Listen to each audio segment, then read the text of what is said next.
My stepmother tried to steal my inheritance, but my father's secret will change everything. The day after my father's funeral, I thought the worst was behind me. The tears had dried and the numbness had started to set in, leaving me with a sense of emptiness, but also relief that the chaos of his passing was beginning to settle. That's when Jessica, my stepmother, pulled me aside. Her expression was calm, but there was something unsettling about it. Her smile was thin, her eyes not quite meeting mine, as if she were choosing her words carefully. "We need to talk about your future here," she said, her voice smooth and deliberate. The words seemed innocuous enough, but there was something about her tone that made the hairs on the back of my neck stand up. I could tell by the way she said it that this wasn't going to be a typical conversation. It wasn't about grief or how we'd both lost someone dear to us. It wasn't even about the arrangements for the funeral or the many practical matters that still needed tending. No, this was something else entirely. I hadn't even realized it at the time, but looking back, I can see it now. This was the beginning of something that would spiral out of control in ways I couldn't have imagined. I just stood there, unsure of what to say, feeling a pit form in my stomach. I didn't know it then, but Jessica's words were only the first of many that would leave me questioning everything I thought I knew about family, loyalty, and the lengths people will go to when there's something at stake. Her calm demeanor was a veil hiding the truth of her intentions. It was a moment that felt strangely insignificant at the time, just another conversation in a long line of those that come after a loss. But that conversation, I would soon realize, would set everything in motion. The next morning, I walked into the kitchen, still reeling from the events of the previous day. The house felt too quiet, like the walls were closing in, and there was a heaviness in the air that I couldn't shake. Jessica was sitting at the table, and next to her, with that same smug look on his face, was Tyler. I hadn't expected to find them there, but something about the way they were sitting made me feel like I was walking into an ambush. As soon as I entered, Jessica looked up from her coffee, her gaze colder than I remembered. "We need to talk," she said, her voice almost too calm. "It's time for you to leave the house." I froze. "What? Leave? What do you mean?" My mind couldn't even begin to process what she was saying. "You're an adult now," she continued, her words deliberate as though she had rehearsed them. "It's time for you to move on. You've been living here long enough. You need to find your own place." My heart began to race. This was my home. The house my father had promised would always be mine. It was where I grew up, where I had spent countless hours with him, fixing things around the house, just the two of us. It didn't make sense. Why would she say that? Before I could respond, Tyler piped up from across the table, his grin wide and obnoxious. "Yeah, what's the big deal? You're not a kid anymore. You've got to learn to stand on your own feet," he said, looking at me like this was all some kind of joke. I couldn't believe what I was hearing. This wasn't just a casual suggestion. Jessica was telling me to leave, and Tyler, of all people, was actually enjoying this.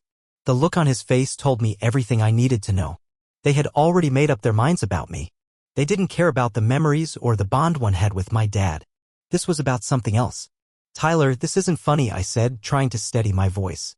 "This house is mine. My dad left it to me." Jessica's smile didn't waver. "Actually, the house belongs to the family now," she said, her voice chillingly calm. "We need stability, and this house is big enough for all of us to build a future in. We need it more than you do." I couldn't breathe. My dad had made it clear to me, just weeks before he passed, that the house would always be mine. We talked about it more than once. But now, standing in front of me, Jessica was telling me something entirely different. I felt a wave of panic rising in my chest. "You're wrong. My dad," he said, "he made sure I would have a place here," I stammered, my voice breaking slightly. "He left this house to me." Jessica's eyes narrowed and she leaned back in her chair, her tone shifting just enough to make it clear this wasn't a conversation, it was a power move. "Well, I don't know what promises your father made to you, but legally this house belongs to all of us now." A numbness began to spread across me as I processed what she was saying. I couldn't understand how this was happening, how she could twist the truth so effortlessly. I felt betrayed, but more than that, I felt cornered. "You can't just take this from me," I said, my voice growing steadier as I found my resolve. "I'll speak to my lawyer." Jessica's eyes gleamed with something I couldn't quite place, but it wasn't fear. "Suit yourself," she replied with a shrug. "But remember, you're an adult now. It's time to start thinking about your own future." I stood there, stunned, feeling the weight of her words sink in. This wasn't about me being ready to move on. This was a calculated attempt to push me out of my own home. And Tyler's smug grin only made it worse. He was enjoying every moment of this, like it was some kind of game to him. I turned and left the kitchen, my mind racing. I needed answers, but the truth was already sinking in. This wasn't just a request. This was war. I couldn't shake the feeling that something was horribly wrong. Jessica's words from earlier kept echoing in my mind. This house belongs to the family now. My father had always made it clear that the house was mine, and the more I thought about it, the more I realized I needed to figure out what was really going on. I had to know for sure. I didn't waste any time. My hands shook as I dialed the number for my father's lawyer, a man I'd known since I was a kid. He'd been my dad's trusted advisor for years, and if anyone could give me clarity, it was him. "Hello, this is Greg," the lawyer answered, his voice steady and calm. "How can I help you?" I could barely speak. My mind was racing, but I forced myself to focus. I need to know about my dad's will. He left the house to me, right?" I asked, my voice trembling with a mixture of fear and desperation. There was a pause on the other end of the line, and then Greg's voice came back, firmer than before. "Yes, the house was left to you entirely. There's no split. It's yours." The words hit me like a punch to the gut. I felt the blood rush to my face, my heart pounding in my chest. My father had left everything to me, just as he had promised. But now Jessica was claiming otherwise. I clenched my fists, anger bubbling up inside me. She had lied. All along, she'd known this, and she was trying to take what wasn't hers. I barely processed the rest of the conversation as I hung up, my mind now fully consumed with the truth. My father had made his intentions clear. This house was mine.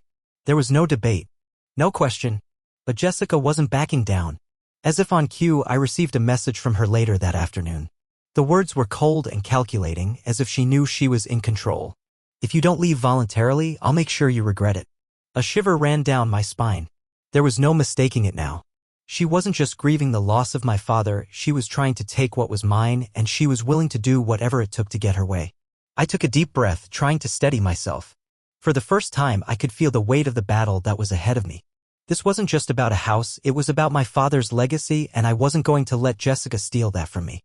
But as the days passed, doubts crept into my mind. The tension was building, and I had no idea what lengths Jessica might go to. I had to prepare for a legal fight, but the uncertainty of what lay ahead was daunting. The more I thought about it, the more I realized that the gloves were officially off. Jessica's chilling words echoed in my head as I took the first steps toward defending what was rightfully mine. I had to gather evidence, get the legal advice I needed, and stay focused. But the emotional toll was undeniable. Every time I thought about my father's final wishes, a pang of sorrow hit me. He would never have wanted this. I had to stay strong, but the road ahead was uncertain. Would the law protect my rights? Or would Jessica succeed in manipulating the system to get what she wanted? With every passing day, the fight was becoming more real and more dangerous. I knew this was only the beginning, and I had to prepare for what was coming. There was no turning back now. I thought I had seen the worst of Jessica's manipulation, but nothing could have prepared me for what I walked into that evening. I had been at work, trying to distract myself from the growing tension, but when I returned home, everything felt wrong. The house, which had once felt so familiar, now seemed foreign, stripped of its warmth. As soon as I stepped inside, I heard the faint sound of voices coming from my father's office. My heart dropped as I made my way toward the room, bracing myself for what I might find. And then I saw them. Jessica and Tyler were rifling through my father's things. They were packing his personal items into boxes, their movements hurried but deliberate. My father's favorite old sweater, his worn-out books, the framed pictures of our family, they were all being tossed aside as though they were nothing more than junk. I felt a wave of nausea rise in my chest. "What are you doing?" I demanded, my voice shaking with disbelief. Jessica didn't even look up. She was too busy folding one of my dad's shirts, her movements mechanical as if she were doing some mindless chore. "We're just cleaning up," she said flatly, like it was the most normal thing in the world. "Cleaning up?" I repeated, my anger rising. "This is my father's stuff. You have no right to touch it." Tyler, sitting on the floor with a pile of my dad's old magazines in his lap, smirked. "It's just stuff, man. Get over it," he said with a casual shrug, as if this was all a game. "We need to make space for the new stuff anyway." The way he spoke, so dismissive, like he had every right to be here, made my blood boil. I could barely contain myself. "New stuff? What the hell is wrong with you?" I snapped. "You think you can just erase everything that my father cared about? This isn't your home. This is mine." Jessica finally looked up at me, her face unreadable, and for the first time, I saw something dark behind her eyes. "We're going to live here now," she said, her voice cold and indifferent. "It's only fair we start making it our own." Our own? The words hung in the air, and I felt a sharp sting in my chest. This wasn't about making space for new memories. This was about erasing everything that had come before, everything my father had worked for, everything he had loved. It was as if he had never existed to her, and that thought made me feel like I was suffocating. I took a step forward, my fists clenched at my sides, barely holding back the fury that was bubbling up inside me. You don't get to do this. You don't get to come in here and treat this house like it's yours. My father chose me, I said, the words coming out harsher than I intended. Jessica's face didn't change. I'm doing what's best for all of us, she said, her tone flat, devoid of any emotion. And you need to stop being selfish. The house is big enough for everyone. She was speaking like my father's legacy meant nothing, like it was a commodity to be divided and claimed. In that moment, I realized just how far Jessica was willing to go to get what she wanted. This wasn't just about the house anymore, this was about erasing my father completely. His things, his memories, his life, none of it mattered to her. To her, it was just a stepping stone, a means to an end. My chest tightened and I could feel the rage building up. I couldn't let this happen. I couldn't let her steal my father's memory. This was no longer about the house. It was about his legacy, and I would fight for it with everything I had. I turned and stormed out of the room, my mind racing with a plan. I couldn't just stand by and let Jessica bulldoze everything in her path. I needed to take action, and I needed to do it fast. As I walked down the hallway, I realized I was no longer just trying to protect my home. I was trying to protect everything my father had worked for, everything that made this place ours. And I wasn't about to let Jessica take that from me without a fight. I never imagined it would come to this. When I arrived home that evening, everything seemed eerily quiet. The front door was locked, but that wasn't unusual. I'd been out earlier, and I figured maybe I had forgotten to lock it myself.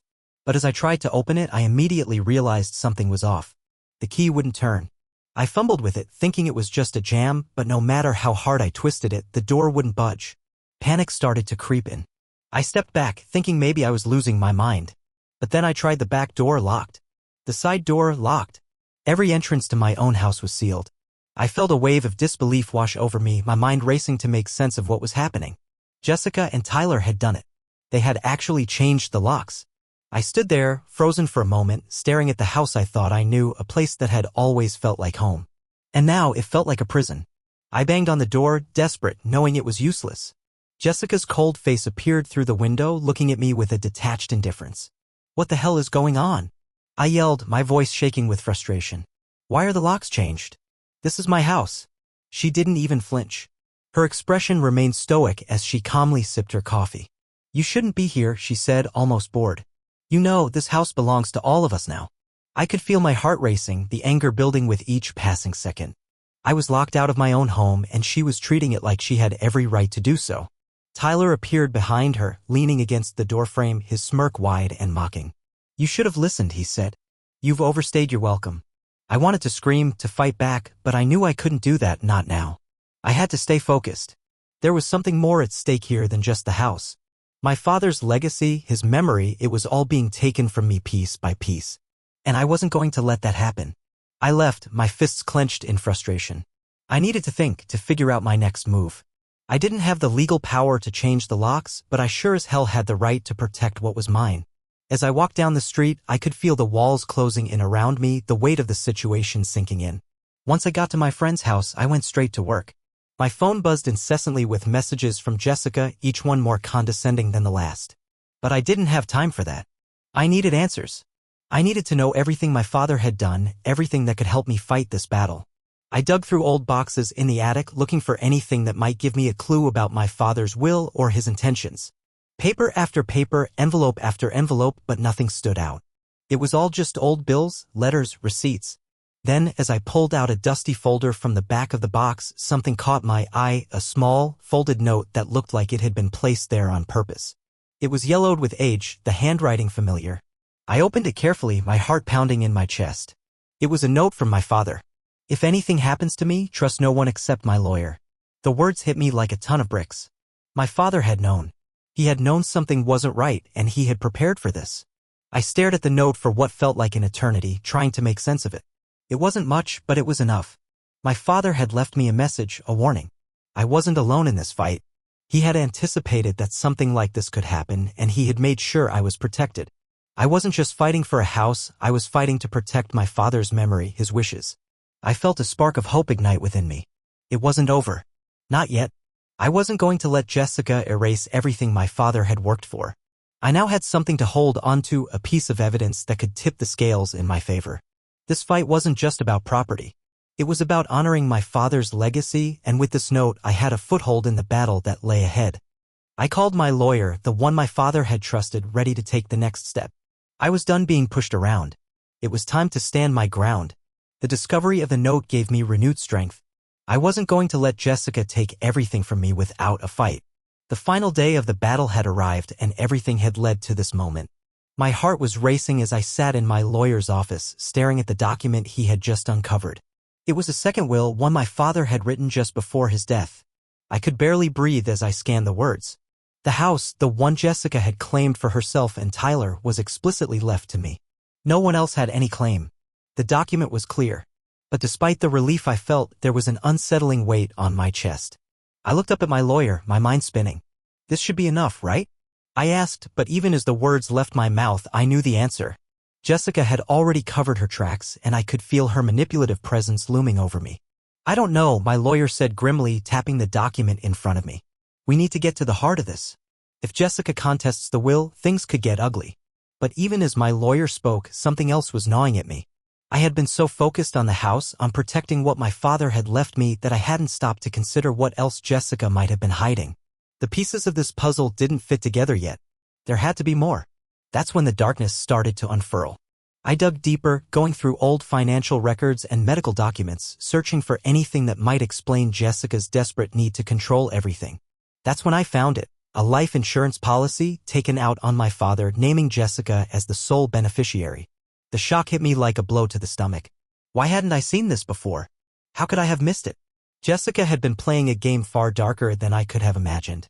She had ensured that if my father died, she would stand to gain not just the house, but everything. It was a chilling realization, but it wasn't the worst of it. As I continued to dig through my father's medical records, a gut-wrenching discovery made my blood run cold. My father's medications had been altered in the weeks leading up to his death. Someone had been tampering with them, switching out vital prescriptions for something that could worsen his heart condition. My worst fears were realized in that moment. Jessica had not just been manipulating the will, she had been playing a much more dangerous game. She had been waiting for my father to die. The weight of the truth hit me like a freight train. It wasn't just about property. It wasn't just about a house. It was about a life, my father's life, and the lengths to which Jessica had gone to secure her future regardless of the cost. I stood there in my lawyer's office, staring at the documents in front of me. The shock was starting to wear off, replaced by a growing sense of anger and betrayal. How could someone do this? How could someone I trusted, someone who had been a part of my family for years, betray us all like this? But there was no time for doubt. There was no time for fear. Jessica's manipulations had gone too far, and now it was time to make sure she faced the consequences of her actions. I wasn't just fighting for the house anymore. I was fighting for the truth. I was fighting for my father's memory, for the man who had raised me, loved me, and trusted me to protect everything he had worked for.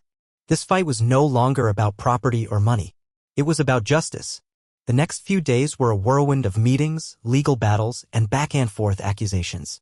But as the evidence stacked up against Jessica, as the truth about what she had done began to unfold, I knew that the tide was turning. My father's will was more than just a document. It was a shield, a final message that had been left for me, and now I had to make sure it was honored. In the end, the court ruled in my favor. Jessica's claims were dismissed and she was forced to leave the house. But it didn't feel like a victory. It didn't feel like triumph. When I finally stepped back into the house, it was as though my father was still there. The walls, the rooms, everything felt like a part of him. But the journey had changed me. It wasn't just about the house or the things that could be inherited. It was about who we are, what we stand for, and the lengths we will go to protect the ones we love. I looked around at the place that had once been home, my home, and felt a sense of peace. But it wasn't the peace of victory. It was the peace of knowing that, in the end, the truth had come to light and my father's legacy would remain intact. And as for Jessica? I didn't know what would happen to her. But the damage she had caused, the manipulation and deceit, it would haunt her, just as it had haunted me. I wasn't fighting for revenge. I was fighting for what was right. And that was enough.